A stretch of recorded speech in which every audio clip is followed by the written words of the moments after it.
8월 4일 금요일, 오늘 10% 이상 급등한 종목과 그 이유에 대해서 알아보겠습니다. 오늘 장은 오후 4시 30분 키움증권 기준으로 코스피 지수는 0.10% 하락한 2602.80포인트로 마감했습니다. 외국인과 기관은 매도로 임한 가운데 개인은 매수로 대응했네요. 한편 코스닥 지수는 0.21% 하락한 918.43포인트로 마감했습니다. 외국인과 기관은 매도로 임한 가운데 개인은 매수로 대응했습니다. 그럼 본격적으로 오늘의 급등 종목들을 살펴볼게요. 오늘 10% 이상 급등한 종목은 총 43종목으로 코스피에서는 6종목, 코스닥에서는 37종목이 나왔습니다. 이 중 상한가 종목은 카프로, MI큐브솔루션, Y랩, 에코프로 HN, 진영, 오가닉티 코스메틱 6종목이고요. 오늘 하한가 종목은 없었습니다. 총 43개의 급등 종목들을 한데 모아서 섹터별로 묶어보니 5개 테마로 나눠볼 수 있었어요. 그 외 나머지는 개별 이슈로 오른 종목들인데요. 먼저 1번 AI 로봇 섹터입니다. 오늘 신규 상장한 종목이 있었습니다. 제조 현장에서 생성되는 정보를 통합하고 진흥화하는 스마트 팩토리 솔루션 기업 MI큐브솔루션인데요. MI큐브솔루션은 오늘 상장 첫날 공모가 대비 2배 이상 상승세를 보였습니다. 한편 오늘은 최근 초대규모 AI 하이퍼클로바엑스에 대한 기대감을 잇고 있는 네이버의 2분기 실적 발표도 있었는데요. 네이버는 전년 동기 대비 매출액과 영업이익 모두 성장한 모습을 보여주면서 AI와 스마트 팩토리 관련주들에게 좋은 기운을 전해준 모습이었습니다. 다음은 이번 화장품 섹터입니다. 한국산 화장품이 지난해 일본 수입 시장에서 처음으로 프랑스산 화장품을 제치고 1위에 올랐다는 소식입니다. 일본 수입 화장품협회에 따르면 지난 2022년 일본의 한국산 화장품 수입액은 775억엔으로 프랑스산 수입액인 764억엔을 넘어섰다고 하는데요. 그동안 프랑스산 화장품들은 샤넬과 랑콤 등의 고급 브랜드에 힘입어 30년 가까이 정상을 차지해왔지만 한국산이 최근 10년간 6배가량 수입이 빠르게 늘어나면서 이 같은 결과가 나왔다고 전해졌습니다. 이러한 소식 속 오늘 화장품주들이 시장에서 부각받았는데요.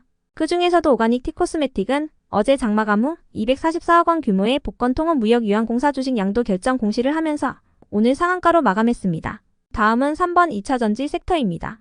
오늘 2차전지 테마가 전체적으로 강세였던 것은 아닙니다. 호재가 있었던 종목 위주로 상승세가 나왔는데요.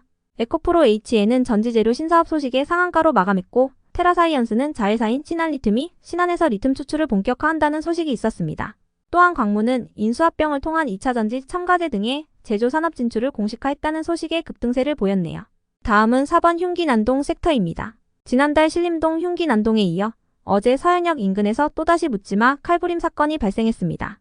또한 강남 고속터미널에서도 흉기 소지자가 체포된 가운데 부산과 의정부, 잠실과 강남 등에서 흉기 난동과 살인을 예고하는 글이 인터넷에 떠돌며 불안감을 높여가고 있는데요. 이러한 분위기 속 보안 관련 산업과 여긴 기업들이 시장에서 부각되었습니다. 다음은 5번 한동훈 섹터입니다.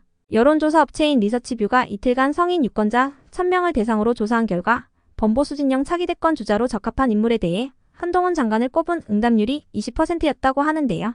한편 유승민 전 의원을 꼽은 응답률도 동일한 20%로 나타났다고 합니다.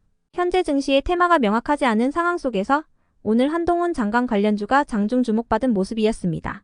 그 외 나머지는 개별 이슈로 오른 종목들인데요.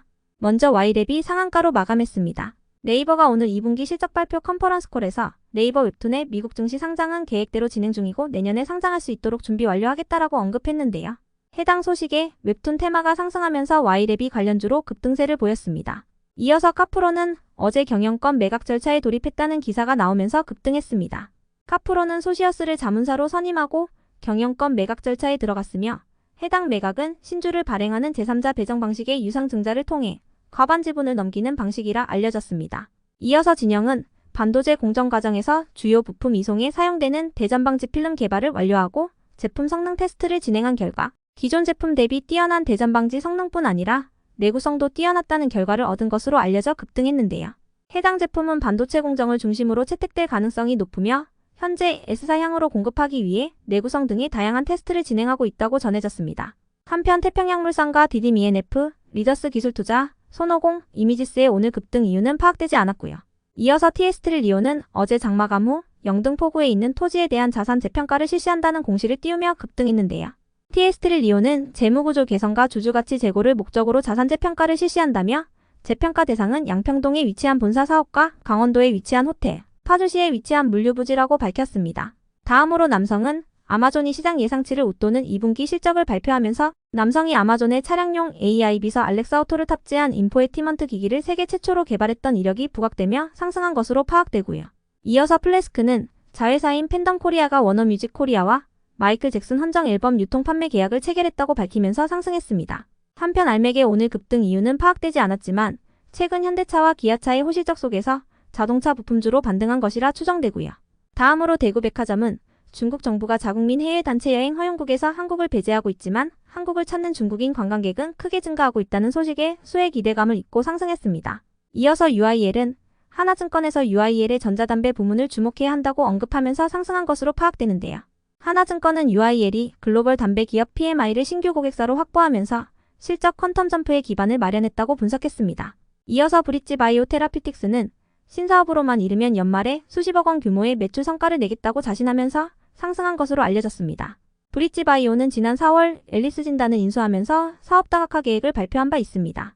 끝으로 CJ 대한통운은 글로벌 컨테이너 선사인 일본 오션 네트워크 익스프레스와 경쟁력 있는 운임 제공과 해상 운송 물량 확대 등을 위해 전략적 업무 협약을 체결했다는 소식에 상승한 것으로 파악되네요.